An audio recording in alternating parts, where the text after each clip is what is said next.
It is absolutely just wickedly self-centered, and it has defined our culture for the last 60 years, maybe even more. And then the other value is affluency, and that is materialism, the abundance of things, and success being seen as the abundance of things, and to praising that and worshiping that as the pinnacle of achievement is to be surrounded with material possessions, even if it's at the expense of moral and ethical character and fortitude. Now you couple those two ideals with the ideal of the generation before that, which was worshiping institutions, and everything had to be institutionalized, and it degraded the individual. So you take generation institution ideas, you couple them with generation I'm the center of the universe ideas, and then you couple it with this final generation, which is there's no such thing as right and wrong. Pragmatism is what we must achieve. You've got a Maltese cocktail for society, and it's hucked through the air. And when that sucker hits the pavement, boom, it's going to go. This empire is collapsing, and these people here have a duty to get beyond the harm that might come to us for striking out and being a leader. Now is no time for trepid leadership. We are going to demoralize and discourage as a body. We would demoralize and discourage the people of America if we came out of here with an anemic, unprincipled, compromising, self-serving, I don't want any skin off of my nose document. That is not what people need right now. Yeah, well, people are scared, and they're scared for good reason, and they need courageous leaders that are going to say the truth and say, let come what may. We pledge to each other our lives, our fortunes, and our sacred honors. Life and fortune, man, that just sticks a dagger in the heart of those baby boomer values of personal peace and affluence. Well, it really does, and I get a lot of that you're not being civil attitude. And this civility run amok, it's the new tolerance. And I get a lot of it. I make video blogs on YouTube, and people seem to think I'm advocating, let's all grab our guns and go up to D.C. and just start shooting people.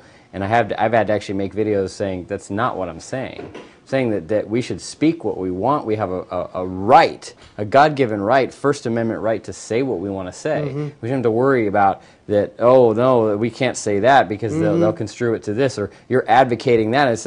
I'm not doing anything of the sort. Yeah. I'm speaking my mind in historical context to look around you. Look around you to the history that we've seen in just the last 200 years. We can't even, we're not repeating something that happened 10,000 years ago. We're repeating something that happened less than 200 years ago. Well, if you look at it, World War II. 6 months ago. Or 6 months ago. It happened in Iceland. But, of course, mainstream media never covers that. They keep the lid on any revolutions. But you know what? Iceland, 6 months ago, they inflated their currency. They just got out of control. And that's one of the characteristics of politicians. They are out of control because they are addicted to exercising force arbitrarily over other people. And they're controlled by that addiction. And the tool to achieve force over other people is generally inflating the money supply. Because if you control the purse, you control everything. Whoever writes the checks is king, and so that's how they become king. But they inflate it until it collapses. See, governments, here's an adage that you gotta remember, because it'll give you hope every time you see some horrible thing that our government's doing. Governments grow till they pop, and then you get a second shot. That's true. All right? So every time you see somebody going into the balloon of government, the end is getting closer, Just pump that sucker up, man, and have it blast in your face, and let's get on with it. Yeah, we've got a duty to rebuild. Iceland, it collapsed. They inflated their currency. Boom, it collapsed. Everybody was like, man, this is such a fandango. This is such a goat rope. I think I smelled a lynching on Monday morning. So that week, over the weekend, everybody flew out of Iceland. The Prime Minister, both houses, all the politicians. They said they were evacuating the country because of civil unrest, but the truth of it is they screwed it up beyond all recognition and got the hell out of Dodge. Probably go to their Swiss bank accounts. Yeah, they got out of the country. And the people are left there Monday morning, this is not a test. We don't have a government anymore. And then that's how and then they start rebuilding. And this body needs to be crouched to step up and return to the rule of law when our lawless government suffers the natural consequences of their irresponsibility. Oh, by the way, that's the same way that, not that we need a Castro, but just to prove the cyclical point and the validity of that, that's how Castro got in charge of Cuba.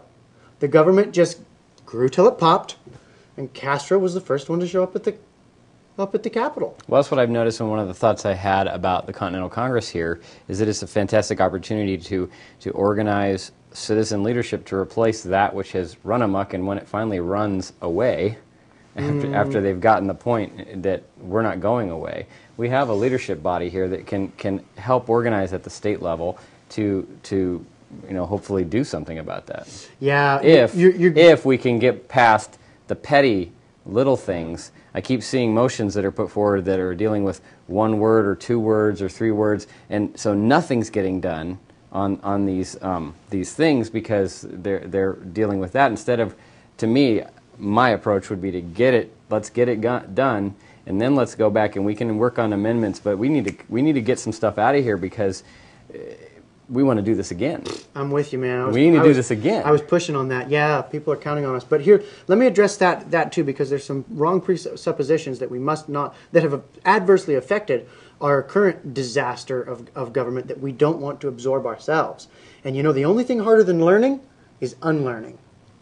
And we're going to have to unlearn a lot of things in America if we're going to have another shot work out.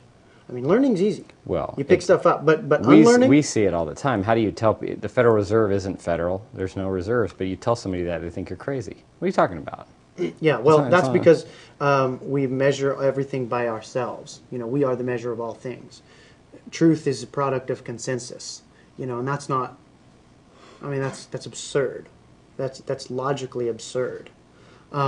So what I was going to say is that there's a sentiment in this Continental Congress that I am strongly opposed to. There's this feeling that says, look, we can't say, resist with any and all means necessary, because then we're going to be liable for what other people might do. Okay? That logic, as well-meaning as the person that says that might be, that logic is carrying over the central control of human beings by an elite body idea to Continental Congress. And that is exactly what we're against. Every human being is autonomous. Every human being is responsible for their own actions. This body can't make anybody do anything. This Continental Congress is not responsible for anyone's actions. Everyone is responsible for their own actions. We can all get together and pledge to one another what we're going to do and muster mutual courage out of like-minded people being alongside you. But that's just more collectivism to say, oh my goodness, if we say the government is breaking the law and somebody goes and starts shooting judges or something, then we're liable for that. No. We don't own that person. We're against the concept of a group of people controlling other people. That's totally contrary. So that person, whoever says that, needs to unlearn. They need to unlearn the model and the mindset of a central body controlling the others. Well, that's it's just pretty more nonsensical. I tell people all the hey time. Man, it doesn't matter if it's nonsensical. No, but if beyond it's what that, you're used to. Beyond that, people say I tell ain't people, no, and it doesn't sound weird to them if they say it all their life. If I don't care who comes into my house and tries to endanger me, I don't care what badge he has, or if he's a criminal, or whoever. As far as I'm concerned, he's threatening my life, he's threatening the life of my family, and if I have the opportunity, I'm going to shoot him. Yeah. Does that mean I'm then responsible for anyone that does such a thing? That's ludicrous. I know. But you and I know that. It's going to be the responsibility of the Continental Congress to provide some action steps to help educate people and some talking points that we can, the left and right. Yeah. They're really good at their talking points. What kind of dictator do you want? Conservative or liberal? Let's look at the health debate issue. I'm flipping, I'm watching C-SPAN until I can't take it anymore. I change, but I can't keep coming back. And right before they all voted, despite overwhelming opposition to the American people. It was as if if they're reading a script. Somebody handed each side. What makes you think they're not? Oh no, I think they are. I know they are. But somebody hands them a script and says, "Here are your talking points," and it's talking points for deception. Why not talking points for truth? Talking points that we can use with our neighbors and our friends, with websites and videos that we can just say, "Here, watch this," or here's a sheet of paper, some websites you should go to. You need to check this out, and help them educate themselves. I grew up in government education, which education, I use the term loosely. They were, but that it was indoctrination and conditioning. It was conditioning. And Indoctrination's a little too